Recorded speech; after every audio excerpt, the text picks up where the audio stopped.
حضرت علامہ مولانا مفتی محمد مسعود احمد صاحب اللہ برکاتی مصباحی مد ظلہ النورانی موقر استاذ مادر علمی جامعہ اشرفیہ مبارک پور و مخدوم معظم حضرت علامہ مولانا مفتی محمد فیاض احمد صاحب قبلہ و دیگر اجلہ علماء ملت اسلامیہ و معزز سامعین و طالبان علوم نبویہ، السلام علیکم ورحمۃ اللہ وبرکاتہ۔ وعلیکم السلام۔ نحمدہ و نصلی و نسلم علی حبیبہ الکریم، اما بعد اعوذ باللہ من الشیطان الرجیم، بسم اللہ الرحمن الرحیم۔ فقد قال اللہ تعالی فی القرآن المجید والفرقان الحمید فأوحى إلى عبده ما أوحى، صدق الله العظيم وصدق رسوله النبي الأمين الكريم، ونحن على ذلك لمن الشاهدين والشاكرين، والحمد لله رب العالمين، آمین یا رب العالمین۔ نماز اسراء میں تھا یہی سر، نماز اسراء میں تھا یہی سر کہ آیا ہو معنی اول و آخر، نماز اسراء میں تھا یہی سر کہ آیا ہو معنی اول و آخر، کہ دست بستہ ہیں سب حاضر جو پہلے سلطنت کر گئے تھے، کہ دست بستہ ہیں سب حاضر جو پہلے سلطنت کر گئے تھے۔ درود شریف پڑھیں، اللہم صلی علی سیدنا مولانا محمد معدن الجود والکرم وآلہ وبارک وسلم صلاۃ و سلاما علیک یا رسول اللہ، بارک وسلم صلاۃ و سلاما علیک یا نبی اللہ صلی اللہ تعالی علیہ وآلہ وسلم۔ میرے محترم بزرگوں اور دوستو، اہل جودھ پور خصوصاً چھیپا کالونی والوں کی یہ سعادت مندی اور فیروز مندی ہے کہ ہمارے مابین جماعت اہل سنت کے ایک عظیم خطیب، صحیح معنوں میں خطیب الہند، ویسے تو بہت سے لوگ خطیب الہند بن رہے ہیں، ہے نا؟ صحیح معنوں میں خطیب الہند، نیر فلک خطابت، مخدومی و مطاعی حضرت علامہ مفتی محمد مسعود احمد صاحب قبلہ برکاتی مصباحی استاذ مادر علمی جامعہ اشرفیہ مبارک پور اپنی تمام تر جلوہ سامانیوں اور آنائیوں کے ساتھ ہمارے مابین اپنے علمی جاہ و جلال کے ساتھ تشریف فرما ہے۔ یہ ہماری اور آپ کی سعادت مندی اور خوش بختی ہے کہ حضرت ہمارے یاد کرنے پر اور ہمارے محب گرامی حضرت مولانا حافظ و قاری شاہ محمد صاحب کے یاد کرنے پر تشریف ارزانی فرمائے، یہ ہم ان کی بارگاہ میں ہدیہ تشکر و امتنان کا گلدستہ پیش کرتے ہیں۔ میرے محترم بزرگوں اور دوستوں، ہمارے علامہ مسعود احمد صاحب قبلہ جہاں ایک عظیم الشان خطیب ہیں، وہیں الحمدللہ کامیاب مدرس بھی ہیں۔ مدرس بہت سے ہوتے ہیں، خود نہیں سمجھتے کتاب پڑھانے لگتے ہیں میری طرح، لیکن یہ ایسے مدرس ہیں کہ طلبہ ان کے انداز تفہیم سے، مادہ تفہیم سے مکمل طور پر مطمئن نظر آتے ہیں، شادہ و فرحہ نظر آتے ہیں۔ بہرحال مجھے تعارف کرانے کا ڈھنگ تو نہیں ہے، مجھے حافظ شاہ محمد صاحب نے کھڑا کر دیا کہ آپ ان کا تعارف کرا دیں۔ مشک آ کی خود ببویت نہ کہ اتار ببویت، جب آپ ان کا خطاب سنیں گے تب آپ کو پتا چلے گا۔ تا مرد سخن نہ گپتا باشد، عیب و ہنرش نہ اگتا باشد، شیخ سعدی شیرازی نے گلستہ کے بائیں صفحے میں لکھ دیا ہے نا؟ تا مرد سخن نہ گپتا باشد، عیب و ہنرش نہ اگتا باشد۔ جب آپ ان کی طلاقت لسانی آپ اپنے کانوں سے سماعت فرمائیں گے تو آپ کو پتا چلے گا۔ میرے محترم بزرگوں اور دوستوں، الحمدللہ ثم الحمدللہ، یہ جشن معراج النبی صلی اللہ علیہ وسلم اس محلے کے اندر تقریباً 17 سال سے نہایت ہی تس کو احتشام اور دھوم دھام کے ساتھ منایا جا رہا ہے۔ کتنے سال ہو گئے؟ ہم اللہ کی بارگاہ میں ہم تمام اساتذہ کرام اور طلبہ اور عوام اہل سنت دعا کرتے ہیں، یا اللہ یا رحمان یا رحیم اسی طرح یہ قائم و دائم رہے۔ میرے محترم بزرگوں اور دوستوں، فقیر نے جو آیت کریمہ تلاوت کی ہے اس کے حوالے سے دو چند باتیں آپ کی بارگاہ میں عرض کر دوں۔ ابھی مجھ سے پہلے میرے مخدوم حضرت علامہ مفتی فیاض احمد صاحب قبلہ کا خطاب نایاب آپ نے سنا۔ ایک زمانے سے یہ خطاب کر رہے ہیں، پڑھاتے بھی ہیں، مسلسل 24 گھنٹے دین کا کام کرتے ہیں۔ کچھ ایسے اپنی جماعت میں افراد ہیں جو مسلسل 24 گھنٹے کام کرتے ہیں۔ ان میں سے ایک شہزادے صدر الشریعہ علامہ مفتی ضیاء المصطفیٰ صاحب قبلہ کی ذات ہے، اور ہمارے شیر راجستھان حضرت علامہ مفتی شیر محمد خان صاحب قبلہ کی ذات ہے، اور بھی بہت سے افراد ہوں گے، لیکن عدم قاعدہ ہے منطق کا، عدم علم عدم وجود کو مستلزم نہیں۔ اگر عالمگیر جانتا نہیں تو اس کا مطلب یہ نہیں کہ وہ کام کرنے والے دین کے نہیں ہیں۔ عدم علم عدم وجود کو مستلزم نہیں۔ ایسے دوسرا قاعدہ ہے عدم رویت عدم وجود کو مستلزم نہیں۔ تو ایسے بہت سے افراد ہیں، الحمدللہ انہی افراد میں سے ہمارے علامہ مولانا مفتی فیاض احمد صاحب ہیں۔ صاحب البیت ادری بما فیہ، گھر والا زیادہ جانتا، اس میں تفصیل ہے۔ صاحب البیت ادری بما فیہ، گھر والا زیادہ جانتا ہے کہ گھر میں کیا ہے۔ جو گھر والا نے وہ کیا جانے گا گھر میں کیا رکھا ہوا ہے، دال رکھی ہوئی، چاول پانی رکھا ہوا ہے وغیرہ۔ صاحب البیت ادری بما فیہ، گھر والا زیادہ جانتا ہے کہ گھر میں کیا ہے۔ الحمدللہ ہمارے مفتی فیاض احمد صاحب، میں 23 سال سے مسلسل دیکھ رہا ہوں، مفتی اعظم راجستھان ایک مرتبہ کہنے لگے کہ مولانا کچھ آرام کر لیا کرو، ہر وقت تم جو ہے کام کرتے رہتے ہو۔ کہا حضرت ٹائم نہیں ملتا ہے آرام کرنے کا۔ یہ ہے ہمارے مولانا علامہ مفتی فیاض احمد صاحب، دین کا کام 24 گھنٹے کرتے ہیں۔ حضرت علامہ مفتی شیر محمد صاحب 24 گھنٹے دین کا کام کرتے رہتے ہیں، ایسا دین کا کام کرتے رہتے ہیں کبھی ان کو تھکن کا احساس نہیں ہوتا، اور نہایت ہی جواں مردی کے ساتھ 24 گھنٹے دین کا کام کرتے رہتے ہیں۔ آپ ان علماء سے اپنے رشتے محبت کو استوار رکھنے کی کوشش کیجئے۔ میرے محترم بزرگوں اور دوستوں، کل ان کی شفاعت ہمیں حاصل ہوگی انشاءاللہ الرحمن۔ درود شریف اللہم صلی علی سیدنا مولانا محمد المعدن الجود والکرم وآلہ واصحابہ وبارک وسلم صلاۃ و سلاما علیک یا رسول اللہ، بارک وسلم صلاۃ و سلاما علیک یا نبی اللہ صلی اللہ تعالی علیہ وآلہ وسلم۔ میرے محترم بزرگوں اور دوستو، رسول رحمت صلی اللہ تعالی علیہ وآلہ وسلم اللہ کی بارگاہ میں حاضر باش ہوئے۔ کچھ لوگ تقریر میں کہتے ہیں تشریف لے گئے، کچھ خطبہ کیا کہتے ہیں اللہ کی بارگاہ میں تشریف لے گئے۔ اب خطبہ کا عجیب و غریب حال ہے، نہ دیکھا ہاتھ نہ دیکھا پیر، جیسے چاہا ویسے بولا، جیسے چاہے ویسے تحریک کر کے چلے گئے۔ اور اگر عالم دین ٹوک دے تو متون قرار دیا جاتا ہے۔ مفتی اعظم راجستھان علیہ الرحمہ فرماتے تھے کہ خطبہ کہا کرتے ہیں کہ رسول پاک اللہ کی بارگاہ میں شب معراج میں کیا ہوئے؟ تشریف لے گئے۔ کہا یہ نہیں کہنا چاہیے بلکہ کیا ہوئے؟ حاضر باش ہوئے۔ مفتی اعظم فرمایا کرتے تھے، مجھ سے کئی مرتبہ فرمایا۔ بہرحال حضور سرور کائنات صلی اللہ تعالی علیہ وسلم اللہ کی بارگاہ میں شب دید میں شب معراج میں حاضر باش ہوئے۔ بہت سے تحائف ملے، نماز کا تحفہ ملا، 50 رکعات نماز امت محمدیہ پہ فرض قرار دے دی گئی۔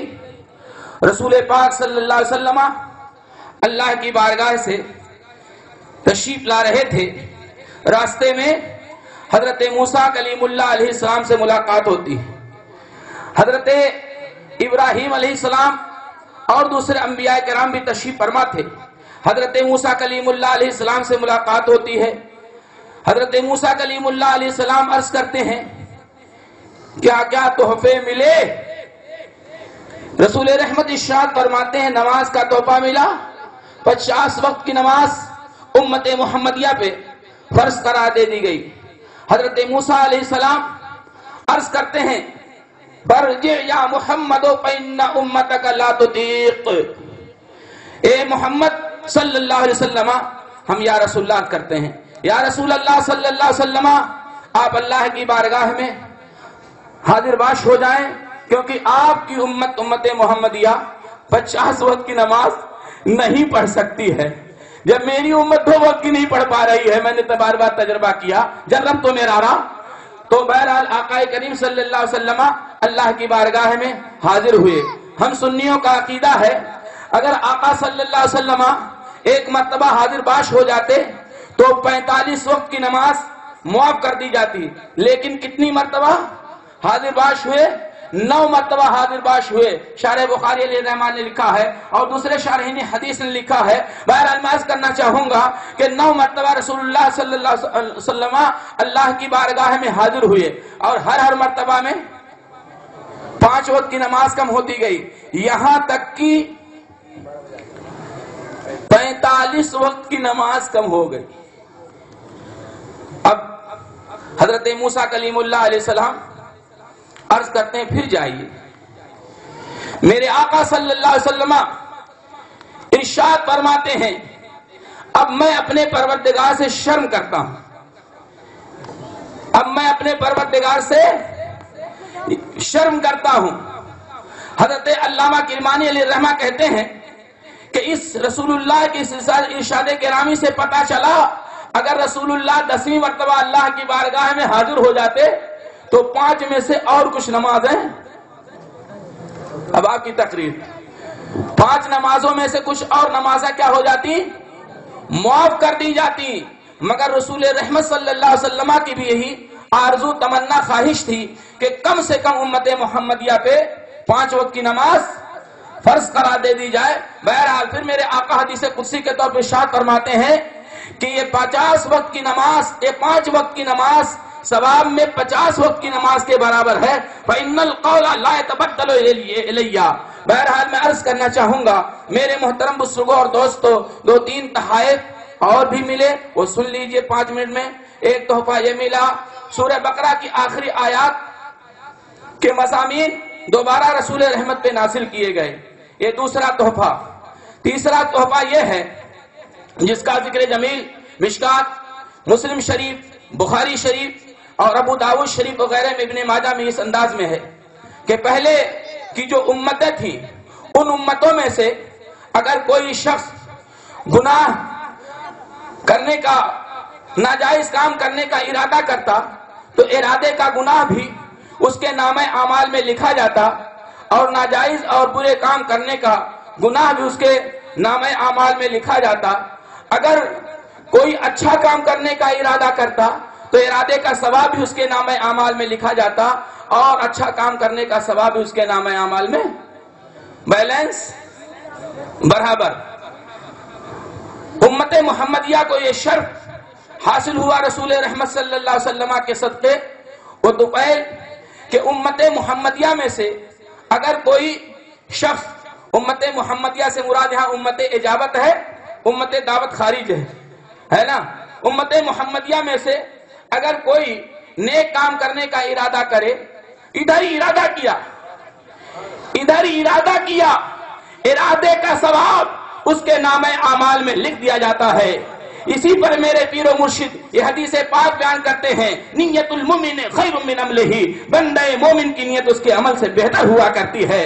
انسان بیٹھا ہے اس چھپا کالونی میں اور یہیں بیٹھے بیٹھے ارادہ کر لے ہمیں عمرہ کرنا ہے، ہمیں حج کرنا ہے، ادھر ارادہ کیا ادھر اس کے نامہ اعمال میں حج کرنے کا، عمرہ کرنے کا ثواب لکھ دیا جا رہا ہے۔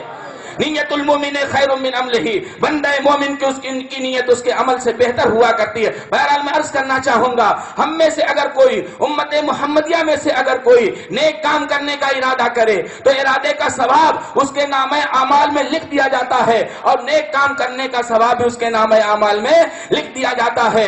اور بتقاضائے بشری اگر کوئی برے کام کرنے کا ارادہ کرے تو ارادے کا گناہ اس کے نام اعمال میں نہیں لکھا جائے گا. معلم تعمل او تتکلم، جب تک کہ اس پہ عمل پیرا نہ ہویا جائے یا اس کو زبان سے کہہ نہ لیا جائے، اس کو زبان سے کہہ نہ لیا جائے.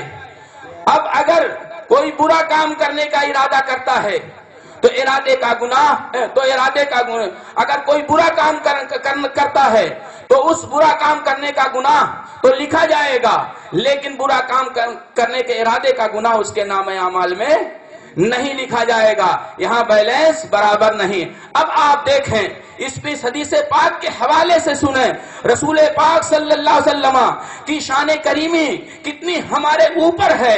رسول پاک کے صدقے اور طفیل میں ہم کو یہ جو ہے شرف ملا کہ میرے محترم بزرگوں اور دوستوں، آج انسان بیٹھا رہتا ہے، تنہائیوں میں بیٹھا رہتا ہے، کیسے کیسے گندے وساوس ہمارے اذہان و قلوب اور مشاعر و خواتر میں جنم لیتے رہتے ہیں. کبھی ذہن میں یہ پیدا ہوتا ہے اپنے باپ کو قتل کر دیا جائے، اپنی ماں کو قتل کر دیا جائے، اپنے بھائی کو قتل کر دیا جائے، اپنے بیٹے کو قتل کر دیا جائے، اپنے پڑوسی کو قتل کر دیا جائے. بہت گندے گندے خیالات پیدا ہوتے رہتے ہیں اور جنم لیتے رہتے ہیں. اب آپ دیکھیں اگر ہمارے ذہن و دماغ میں، ہمارے اذہان و قلوب میں، ہمارے مشاعر و خواتر میں کتنے گندے خیالات پیدا ہوں مگر ان کا گناہ ہمارے نام اعمال میں نہیں لکھا جائے گا جب تک کہ ہم وہ برا کام کر نہ لیں. یہ کس کا صدقہ ہے؟ یہ میرے آقا صلی اللہ علیہ وسلم کا صدقہ ہے. اب حافظ شاہ محمد صاحب مجھ سے کہیں گے آپ تو اجازت دینے لگے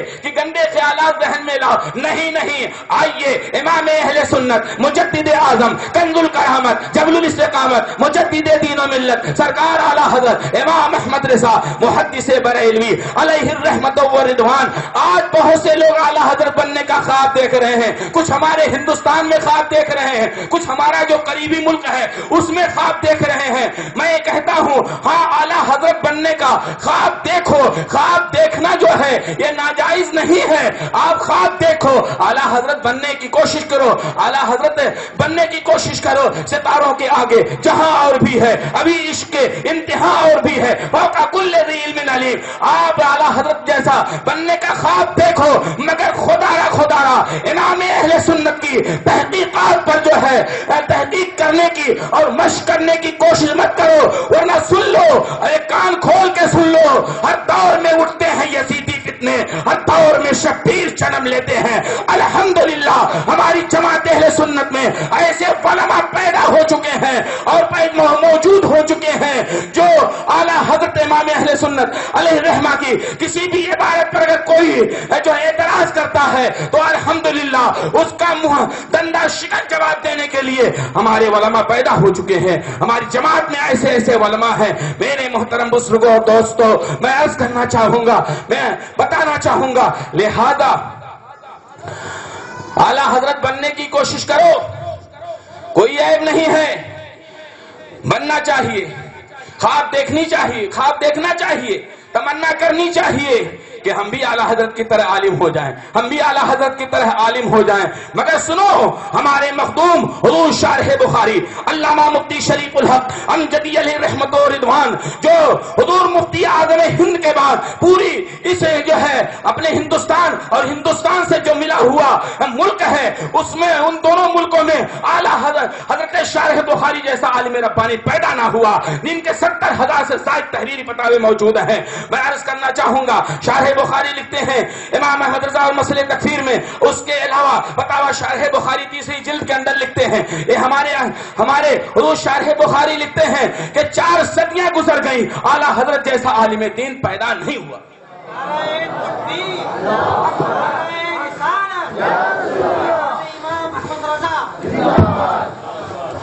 ایک آدمی نے مجھ سے کہا مولانا صاحب پیدا ہونا ممکن ہے کہ نہیں؟ میں کہا یہ کون سی بات کر رہے ہیں آپ بے عقلی کی؟ پیدا ہونا کیوں ممکن نہیں ہے؟ پیدا ہونا کیوں ممکن نہیں ہے؟ پیدا ہونا ممکن ہے. میں یہ نہیں کہتا ناممکن ہے، پیدا ہونا ممکن ہے، لیکن اب تک اعلی حضرت جیسا عالم ربانی پیدا نہیں ہوا.